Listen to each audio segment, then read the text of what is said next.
vamos entonces con nuestra presentación sobre el riesgo de clima, ¿no? Bueno, entonces, señores, aquí ustedes pueden ver, miren esta fotito, ¿eh? Esto es en Chile, ¿ah? Esto es en Chile, esto es una inundación en Chile hace poco, no hace mucho. Entonces la gente tiene que, y esta es una calle normal, ¿no? Debería haberte puesto la foto, ¿no? Antes de la inundación y después de la inundación, ¿no? Entonces, entonces la gente tiene que salir en bote, tiene que movilizarse, ¿no? O sea, digamos, es la Venecia chilena, ¿no? Pero mira, si tenemos este problema, pues si tú eres banquero, tú también tienes un problema. Primero, porque tu gente no puede ir a trabajar. Si tu gente vive ahí, tú no puedes ir a trabajar, ¿no? Entonces, ¿cómo nos ponemos nosotros cuando nos llaman y nos dicen, jefe, hoy día no puedo ir a trabajar? ¿Por qué? Cerraron la calle, ¿no? Los sindicalistas cerraron la calle. O también hubo una inundación y no puedo salir de la casa, ¿no? Entonces, y tú contabas con que vaya a trabajar porque iban a trabajar algo juntos y que era importante, ¿no? Y si lo quieres ver de otra manera, los clientes tuyos no pueden salir. O sea, vas a vender menos, ¿no? Entonces, ¿cómo no puede ser un tema que te importe? Claro que te tiene que importar, y mucho, a todos nos tiene que importar. Y sobre todo por responsabilidad, ¿no? Nosotros llegamos al mundo de paso. Llegamos un día, sabemos cuándo llegamos, pero no sabemos cuándo nos vamos. Algún día nos tenemos que ir. Entonces, yo pienso que por responsabilidad uno tiene que dejar el mundo mejor de lo que encontró, ¿no? O en el peor de los casos, igual, pues, ¿ya? Igual, pero no peor, ¿ok? Y lo estamos empeorando, esa es la verdad. Entonces, el mundo está cambiando, ¿no? Por eso, esta imagen nos dice claramente, yo solamente necesito verla. Ustedes ven eso y dicen, claro que el mundo está cambiando. Esto antes no era así, ¿no? Los incendios forestales, por ejemplo, ¿no? Que ya no son solamente cosas que eso ocurre en Canadá. No. El otro día, no sé si vieron, busquen en Google, ¿no? Incendios forestales en Cali, en Cali, ¿no? Incendios con el fondo, digamos, de los edificios de Cali, en Colombia. O sea, ya no es algo tan esotérico que pues es tan lejano, eso pasa en Canadá, ¿no? Todas las temporadas, no, no es tanto así, ¿no? Las tormentas también, ¿no? Las tormentas, los huracanes, o sea, están pasando cosas, ¿no? Están aumentando de severidad, porque obviamente si se calienta el planeta, se calientan las aguas, entonces el fenómeno del niño, el fenómeno de la niña, si se calientan las aguas, los huracanes o los ciclones cambian de curso y empiezan a tocar o pasar por lugares que tal vez no están tan preparados, o sea, empieza a haber situaciones que son bastante eh, complejas, ¿no? Y diferentes de lo que veníamos viendo, ¿no? Las sequías también. O sea, si nosotros tenemos sequías, el precio de los alimentos sube. Así de simple. Y eso es algo que no nos gusta, ¿no? Por ningún lado, ¿no? Entonces, eh, es, es bastante desgastante cuando uno va al súper y encuentra cada vez que va un precio diferente. Un poquito más arriba, pero diferente, ¿no? Y a veces no tan poquito, ¿eh? A veces no tan poquito.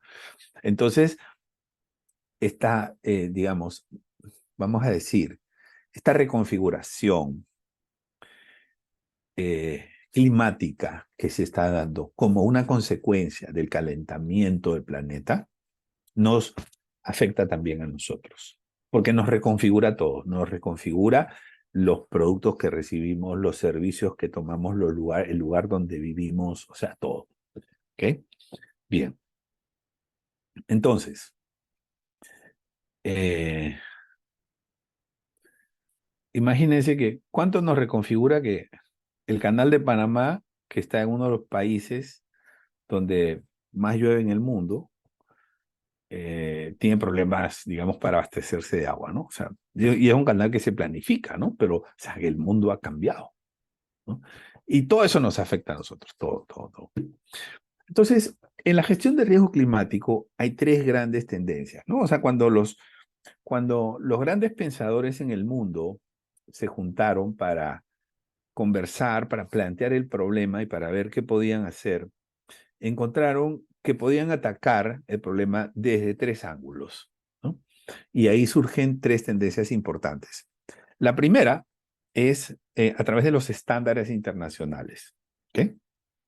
Vamos a ver esta primera, los estándares internacionales. Esto comienza a finales de los 90, ¿no? Una serie de reuniones que terminan en documentos, pronunciamientos, establecimiento de principios, lineamientos.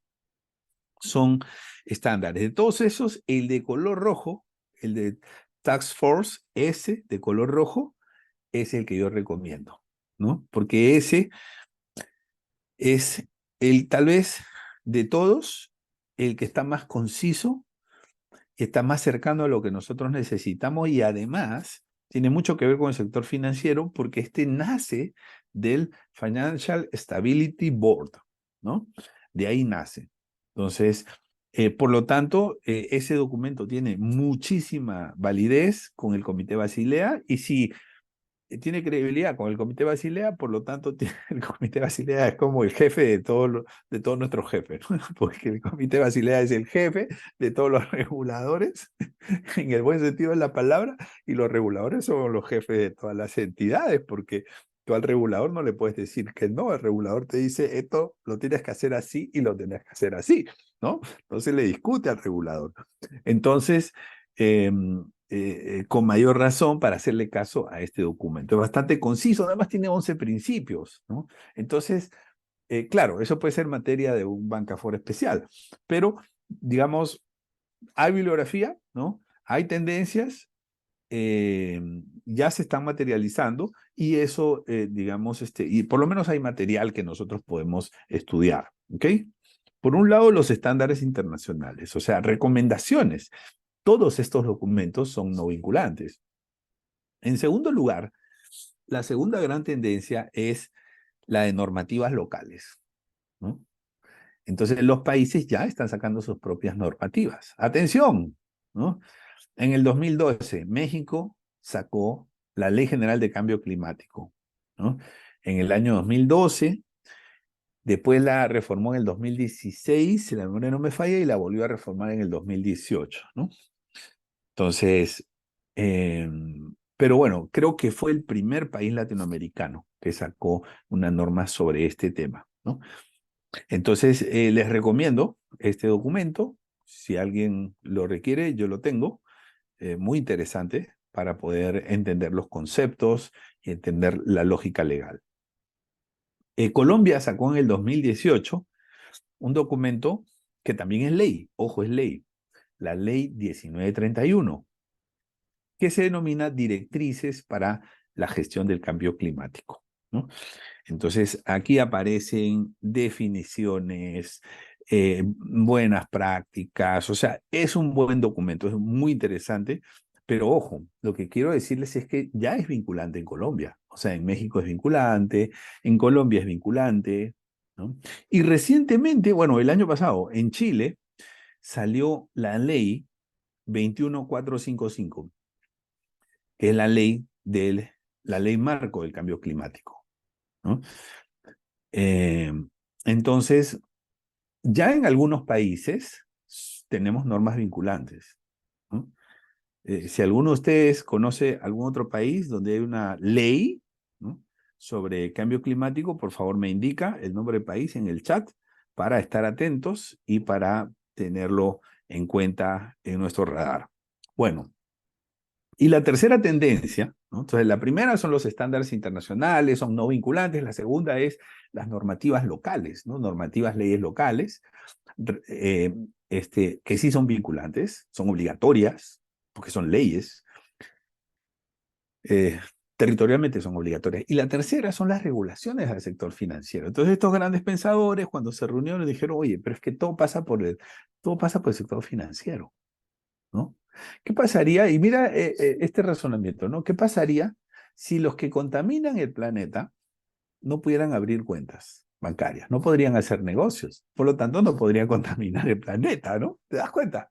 Entonces, y por ese lado viene una tercera tendencia, ¿no? Y seguramente las tienen que haber estado viendo ustedes. Lo que pasa es que el riesgo climático es un riesgo emergente. ¿Qué significa riesgo emergente? Que normalmente su metodología es incipiente, no hay mucha regulación y no hay muchas buenas prácticas a nivel de la organización. O sea, si tú calculas cuántos comités de riesgo tienes al año, o sea, y cuánto le das peso a riesgo de crédito y cuánto le das peso a riesgo climático, entonces te vas a dar cuenta que este riesgo climático no tiene tanto peso dentro de, digamos, las reuniones y dentro de la gestión integral. Entonces, esa es una típica característica de lo que se denomina un riesgo emergente, ¿no? No hay regulación, no hay buenas prácticas, o sea, no hay mucho know-how, ¿no? Y todavía no lo estamos gestionando de manera madura, ¿ok? Bueno, entonces llegan las regulaciones al sector financiero. Algunos reguladores son más pilas que otros reguladores, ¿no? Y el año pasado, mira, hace casi un año, ¿no? Podemos decir que menos de un año. El 1 de noviembre del 2022, el regulador de Panamá, mi país, sacó este acuerdo que reemplazaba, o mejor dicho, modificaba a un acuerdo que ya existía sobre gestión integral de riesgos, que fue del año 2010, y incorporaba a través de estos cambios la gestión de riesgo climático por lo menos a un nivel básico, ¿no? A un nivel básico. Algunos elementos, algunos componentes de riesgo climático, porque vamos a ser conscientes y realistas que no estamos en un buen nivel de madurez, digamos, en el mundo, y menos en Latinoamérica, ¿no? Para la gestión de riesgo climático. O sea, creo que estamos aprendiendo a hacer, ¿ok? Entonces, pero el regulador siempre empuja. Es decir, el regulador sube la valla. Y cuando sube la valla, entonces todos tienen también que subir la valla, ¿no? Y esa es, digamos, una de las principales ventajas que tiene la regulación. Porque la regulación te dice, tienes que hacer esto, y cuando tú le dices, ¿y cómo lo hago? Te dicen, pues ya tú ve cómo lo tienes que hacer, ¿no? Yo no te voy a decir cómo, eso lo tienes que hacer tú. Para eso fundaste este banco, para saber cómo lo tienes que gestionar. Entonces, bueno, este es el acuerdo 11, ¿no? Básicamente aquí he puesto unos print de pantalla del acuerdo. Ya se establece tipología para la gestión de riesgo climático, ¿no? Riesgos relacionados con el clima, riesgos físicos, ¿no? Riesgo de transición, 2 tipos, y los riesgos de transición, 4 tipos. Normativos, tecnológicos, de mercado y de reputación. ¿Ok? Entonces, eso se los voy a mostrar más. Esta tipificación que tomó la Superintendencia de Bancos de Panamá, ¿de dónde creen que lo tomaron? De aquí, del Task Force. Tal cual. Pues, entonces, ese es el documento de referencia. Yo he revisado muchos documentos y para esta presentación también tuve que revisar muchos documentos. Y este es el que predomina, ¿no? Incluso, si me permiten ser muy sincero, me parece que esa tipificación, pues, podría estar mejor. Yo le cambiaría algunas cosas, ¿no? Porque, por ejemplo, a mí me parece que en el último de riesgo de reputación es más una decisión de estrategia que de otra cosa, ¿no? Pero bueno, no importa, esa es la que pueden usar y y es es un estándar internacional, ¿no? Que ya está llegando a la regulación local. La tipificación es muy importante porque cuando tú tienes tipificado, ¿no? Entonces tú puedes clasificar. Una vez que tienes tu listado de riesgos, tú los clasificas. Ah, no, esto es tipo A, esto es tipo B, esto es A1, esto es A2, esto es A3, esto es B1, B2, B3, C1, C2. Entonces puedes clasificar, puedes tener el panorama un poco más ordenado. Y el orden te ayuda mucho a avanzar en los proyectos. Los proyectos puede que no avancen mucho si no hay orden. ¿Ok? Bien, listo. Entonces, bueno, y aquí le añaden un riesgo de responsabilidad legal, el 13.3, como un tipo adicional. Ahí tengo que corregirme porque ese punto sí no está en el Task Force, no está en el documento del Task Force. Solamente tiene los riesgos físicos y los riesgos de transición, ¿no? Pero como esos documentos son no vinculantes, entonces las regulaciones o las leyes pueden tomar parte, todo, modificar, quitar, poner, agregar, lo que sea, porque finalmente es un marco de referencia. ¿Ok? Entonces se agregó de responsabilidad legal, que sí lo menciona en el Task Force, pero no lo pone como un riesgo aparte. ¿Ok? Bueno, entonces, ¿cuáles son los impactos del riesgo climático? Bueno, básicamente cuatro, ¿no? O sea, ¿de qué manera nos puede afectar? Que nos puede afectar a nosotros como entidad financiera. Primero, por el lado económico, ¿no? Eh, si tú financiaste agricultores, los agricultores puede que no tengan para pagarte. Así de simple, ¿no? Puede que no tengan para pagarte. Incluso los transportistas. O sea, si tú financiaste transportistas, es posible que el transportista no tenga cómo pagarte. Porque si no hay alimentos, no tiene que transportar. O de repente sus ingresos bajan, ¿no? Entonces, hay un impacto económico sin duda, ¿no?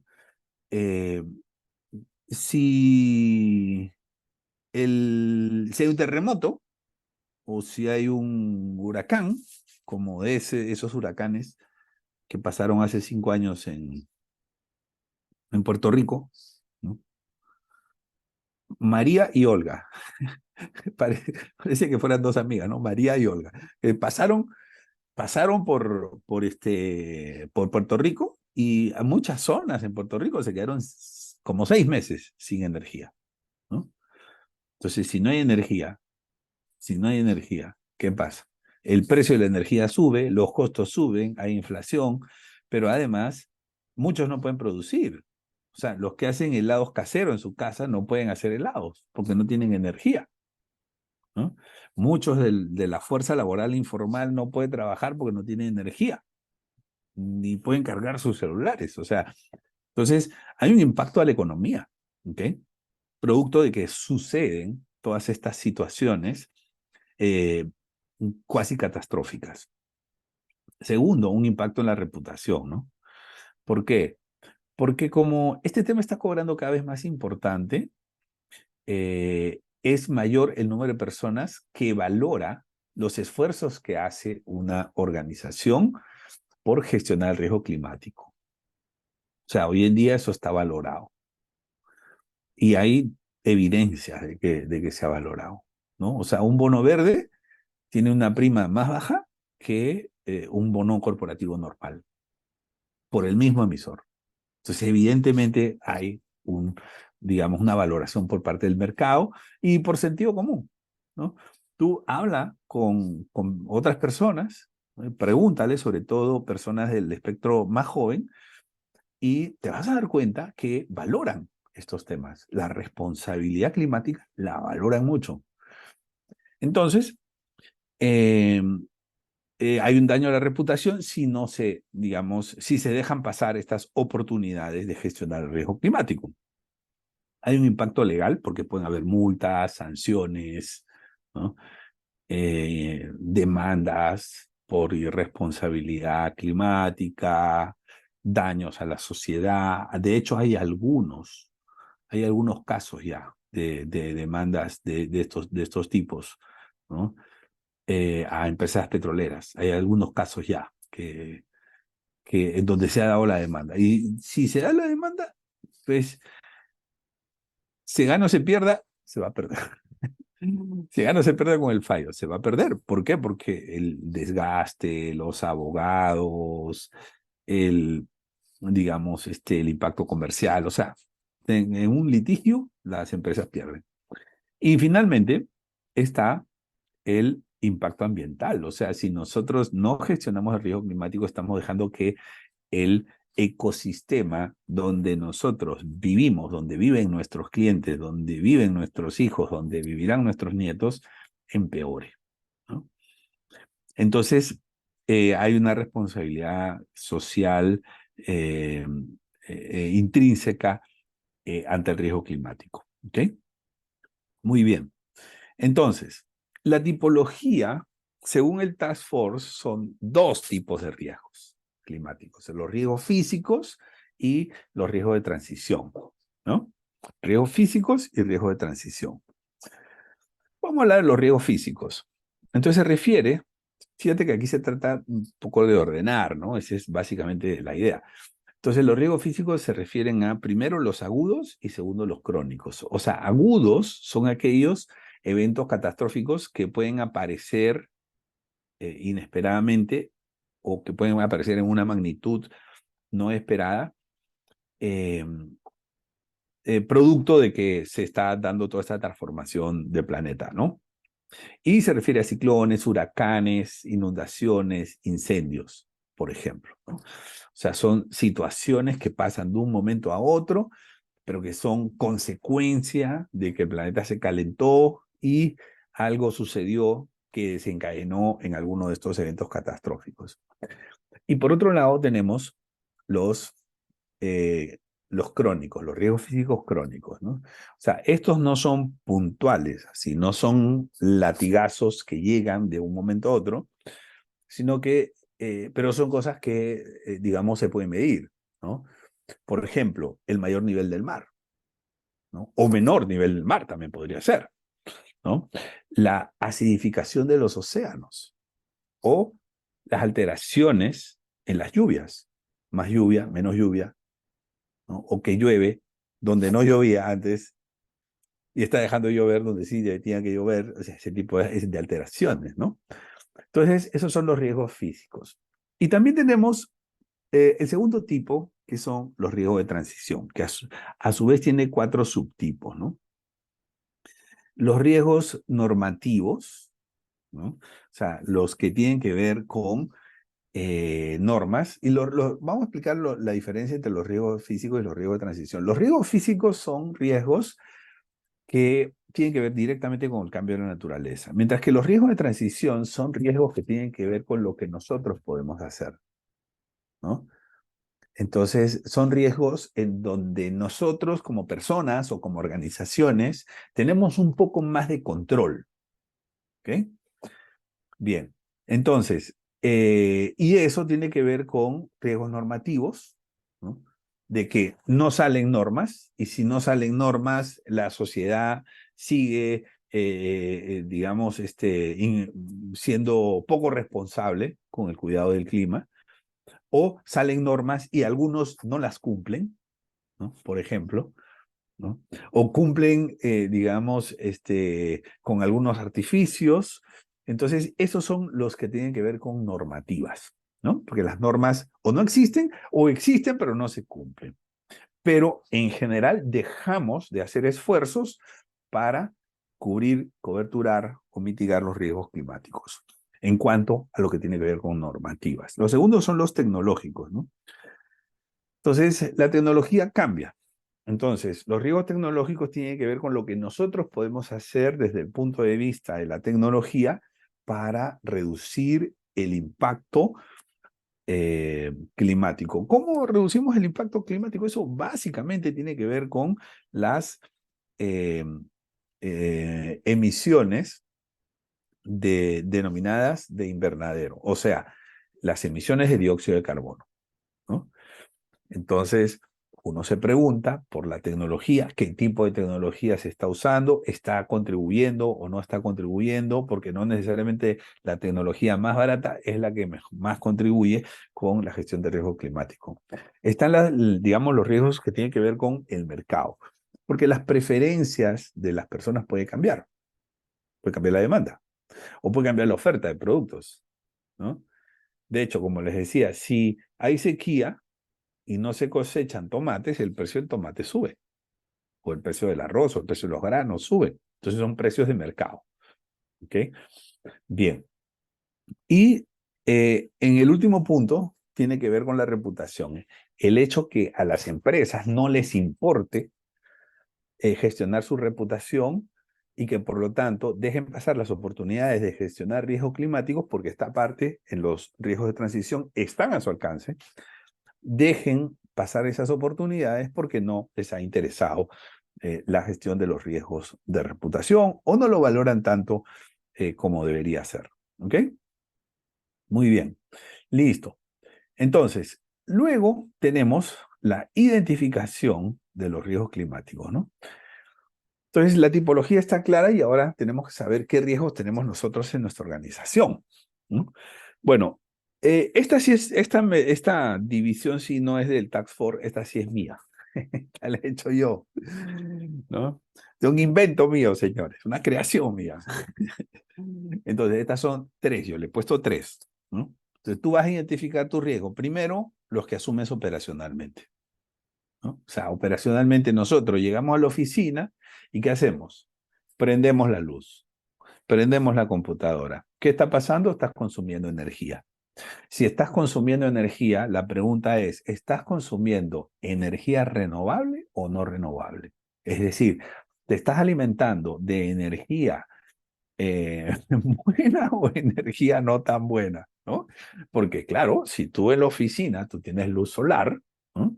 Entonces una energía renovable y no pasa nada, no hay ningún problema. Cuando aprietas el botón de la luz y aprietas el botón de la laptop y luego enciendes digamos, el aire acondicionado, no tienes problema, ¿no? No tienes mayor inconveniente. ¿Ok? Pero si estás usando la energía del sistema y la energía del sistema básicamente se alimenta de petróleo, entonces ahí estás emitiendo los indirectamente, o sea, estás contribuyendo con la emisión del dióxido de carbono, ¿no? Entonces, operacionalmente nosotros sí asumimos riesgos climáticos, operacionalmente, porque puede ser directamente, ¿no? Pero por lo general indirectamente. ¿Ok? Bien, entonces, eh, y esto se hace en los procesos, con el uso de la tecnología o por áreas geográficas, ¿no? O sea, hay áreas geográficas que pueden implicar mayores riesgos climáticos y otras que no tanto, ¿no? Entonces, eh, digamos que estos programas, por ejemplo, para las entidades grandes, que lo pueden hacer porque hay economías de escala, en donde tienen un bus con ciertas rutas para los trabajadores a la antigua, ¿no? Antes era así, para los trabajadores de la entidad. Entonces eso es una forma de gestionar el riesgo climático, ¿no? ¿Por qué? Porque en lugar de que vayan 40 personas en 40 autos, ¿no? Y que se consuman 40 combustibles y 40 emisiones de dióxido de carbono, entonces solamente con un bus se hace una sola emisión y eso, digamos, en el comparativo es un mecanismo de reducción del riesgo climático. En el riesgo climático, a diferencia de los otros riesgos, nosotros estamos materializando los riesgos todos los días. Es decir, yo llego a la oficina y prendo el aire acondicionado, estoy materializando el riesgo. O sea, es parte de la operatividad, ¿no? O sea, el riesgo está como a un tris de que se materialice. ¿Ok? Entonces, el primer grupo en la identificación es entender la operación y al entender la operación tenemos que entender directa e indirectamente eh, cómo contribuimos o dejamos de contribuir con las emisiones de dióxido de carbono. Bueno, el segundo punto es crediticiamente, ¿no? Si eres una entidad financiera, das préstamos. Pero si das préstamos, entonces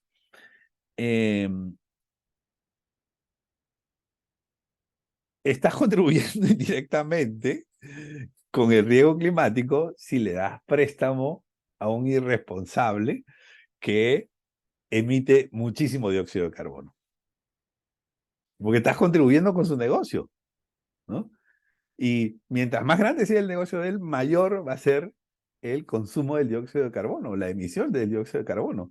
Entonces, una forma indirecta, ¿no?, de que pero tú dirás, pero yo no tengo nada que ver. Bueno, pero indirectamente lo estás haciendo. Por lo menos así lo ven los que te van a evaluar el riesgo climático, el regulador, un organismo multilateral que te va a visitar, lo van a ver así. ¿Aquí qué estás financiando? ¿No?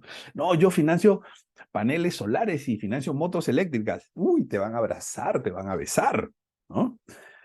Entonces, y te van a dar una tasa casi cero de financiamiento. Tú vas a financiar eso, ¿no? O sea, te van a dar una tasa buenísima, ¿no? Pero si tú le vas a decir, no, yo financio este sistema de transporte, son camiones de los años 80 que consumen diésel, ¿no? Entonces ahí, olvídate, te van a castigar. Y realmente es así, tienen razón, indirectamente estás contribuyendo con una mayor emisión de gases con efecto invernadero. Bien, y no solamente los créditos, ¿no? También inversiones en activos financieros, o sea, las inversiones, porque como entidad financiera tienes inversiones en bonos o de repente hasta acciones puedes tener, ¿no? Inversiones en activos financieros. Entonces la pregunta es, estos, digamos, instrumentos, ¿no?, son instrumentos en emisores, y esos emisores, ¿qué tanto contribuyen? Porque si son, si son emisores que aumentan el riesgo climático, tú estás indirectamente contribuyendo con el negocio de ellos y con que aumente el riesgo climático a través de ellos. ¿Okay? Tercero, a través de proveedores también. Y ahí entro yo. ¿Por qué? Porque yo soy proveedor. Así que ese test ya me lo han hecho a mí ya. Bueno, entonces, si tú compras bienes o servicios a personas, eres un banco, ¿no? Eres una entidad financiera, una cooperativa, digamos, una entidad financiera. Tú le compras bienes y servicios a un proveedor que es emisor neto de dióxido de carbono, entonces, cada vez que tú giras la orden de compra, tú estás indirectamente aumentando, ¿no? Entonces, y esa es una realidad. Ahora, claro, no es así, entonces, ¿qué puedo hacer? Pero si no hay nadie, ¿qué más? ¿A quién le voy a comprar? No tengo alternativa. Bueno, esa es otra cosa, ¿no? Pero sí, la realidad es esa, ¿no? Y tienes que analizarlo para suplidores de bienes, suplidores de servicios y suplidores de fondos financieros, ¿ok? Entonces, y se puede establecer una categoría en función a qué tan buenos o malos contribuyentes son del riesgo climático. Entonces eso lo vamos a ver en la lámina siguiente, cómo le ponemos cómo puntuamos el riesgo de un proveedor o de un cliente, ¿no? Entonces tú necesitas 3 puntuaciones. Para mí mismo, para mis procesos, ¿no? O sea, tengo mis procesos mapeados y les tengo que poner puntuaciones del riesgo climático, que tanto contribuyen, ¿no? Que no es muy difícil, alto, medio, bajo. Y los clientes. Entonces eso hay que incorporarlo al proceso crediticio. Poco a poco, ¿no? Pero hay que incorporarlo. Y también para los suplidores. Cuando hablo de suplidores de fondos, pueden ser los ahorristas también, ¿eh? Porque un ahorrista es un suplidor de fondos, es un proveedor financiero, ¿no? Aunque ponga muy poquito, aunque ponga $1, es un proveedor de fondos. Bueno, entonces tenemos que hacer eso, ¿no? Y a mí una vez me me aplicó el cuestionario una entidad financiera, ¿no? Ustedes saben que nosotros tenemos como 600 clientes, 600, ¿ah? De verdad, que son entidades financieras en Latinoamérica. Entonces, es en serio, 600. Bueno, en todos los países, ¿no? Son 13 países. Bueno, entonces, señor, tiene usted que llenar esto, ¿no? Bueno, no a mí, pues aquí a una de nuestras gerentes, le llegó el documento, ¿no? Quieren el detalle de nuestra política de ESG, ¿no? Y que expliquemos todo lo que nosotros hacemos para la gestión de riesgo climático. ¿Y ahora qué vamos a hacer? Nosotros no hacemos nada, me dijeron. Yo le dije, no, claro que sí hacemos nosotros, ¿no? Y bueno, y en verdad es así, mira. Lo primero que yo decidí por, por responsabilidad, más que por razones económicas, fue dejar de usar aire acondicionado. Este es el Bancaforo 260. ¿Hace cuánto tiempo ustedes me han visto en un Bancaforo con corbata? ¿Hace cuánto tiempo? ¿Recuerdan? Ah, creo que aquí, la vez que hicimos presencial en Panamá, creo que fue en marzo por ahí, lo hicimos, me puse corbata, ¿no? Pero hace mucho dejé de usar corbata. Pero eso no es, bueno, la principal razón es para no usar el aire acondicionado, ¿no? Porque un día me pregunté si, a ver, si yo estoy en Panamá, ¿no? Estoy en Panamá, eh, todo lo resuelve el aire acondicionado. Y eso está muy bien desde el punto de vista de la temperatura de ambiente, pero, pero ¿cuánta energía consumimos, ¿no? ¿Y cómo es la energía en Panamá? Cara. Uy, pero que es cara, ¿no? Entonces, eh, ¿y por qué no puedo dejar de usar el aire acondicionado y abrir las ventanas? A veces se puede, a veces no, a veces es muy, muy difícil, ¿no? Entonces, el no consumir aire acondicionado es una política de gestión de riesgo climático. Pero tú puedes también tener una política de uso de los aires acondicionados. Porque claro, yo sé, o sea, si trabajas en un banco, yo no te puedo decir que baja la palanca del aire acondicionado, que no, no le pongas aire acondicionado a tus clientes, ¿no? Te destrozan en las redes sociales. Entonces, no te puedo pedir que hagas eso, ¿no? Obviamente. Pero puedes tener una política de uso, ¿no? Entonces, eh, en determinados horarios, por ejemplo, ¿no? También ya hay bancos que autorizan a sus ejecutivos a no ir con corbata, ¿no? A no ir con corbata a trabajar. Incluso los que tienen que atender a clientes. Entonces, y eso obviamente al final va a reducir. O sea, al final eso reduce el consumo de energía, ¿no? Otra cosa que nosotros hacemos es, uy, se me va la hora. Otra cosa que nosotros hacemos es teletrabajo, trabajo remoto. O sea, te va a parecer un chiste, ¿no? Pero el trabajo remoto reduce la emisión de dióxido de carbono, porque no necesitas, digamos, movilizar un vehículo, no necesitas para poder llegar a un lugar, ¿no? Entonces es también ahorro de energía. Aparte es que es más eficiente. Bueno, reconozco que no siempre se puede, ¿no? Pero es una de las cosas que nosotros practicamos, ¿no? Bueno, vamos entonces con la siguiente. Ahí les mencioné dos ejemplos y vamos con la siguiente, que es la valoración. Este es probablemente la lámina más importante y con esto creo que vamos a terminar. Mira, ¿cómo yo valoro a un cliente su riesgo climático? Puede ser un cliente, puede ser yo mismo, un proceso mío, o puede ser un proveedor. Le aplico estas cuatro preguntas. Son cuatro preguntas. Aquí ustedes ven, en este rompecabezas de la izquierda, ven cuatro, ¿no? Cuatro preguntas. Primero, consumo de energía no renovable, ¿no? Entonces, en función al sector, en función a la empresa, ¿no? En función, pues, a muchas cosas, nosotros hacemos la pregunta y decimos, no, este consume poco, lo normal o mucho, ¿no? Y le damos 1, 2, 3. El consumo de insumos, no estamos hablando ya de combustible, estamos hablando, o sea, de energía, perdón, ahora estamos hablando de insumos, o sea, ¿qué insumos se necesitan? ¿No? Si esos insumos, ¿no?, son no renovables, o sea, por ejemplo, un teléfono celular, ¿de qué lo hace? De metal. El metal no es renovable, no es renovable, no es reciclable, el metal. El papel sí, pero el metal no.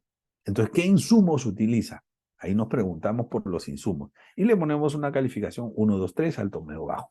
La tercera pregunta es, ¿el producto final, o sea, el producto final es no renovable, es no reciclable? Pues, ¿qué cosa es el del producto final? Es un teléfono celular. No, eso no se puede, eso no es renovable, no es reciclable, ¿no? Entonces, no es lo mismo que el agricultor que te vende bananos, ¿no? O sea, el producto final, pues obviamente, si lo es, ahí va a sacar un buen puntaje, pero el teléfono va a sacar un mal puntaje.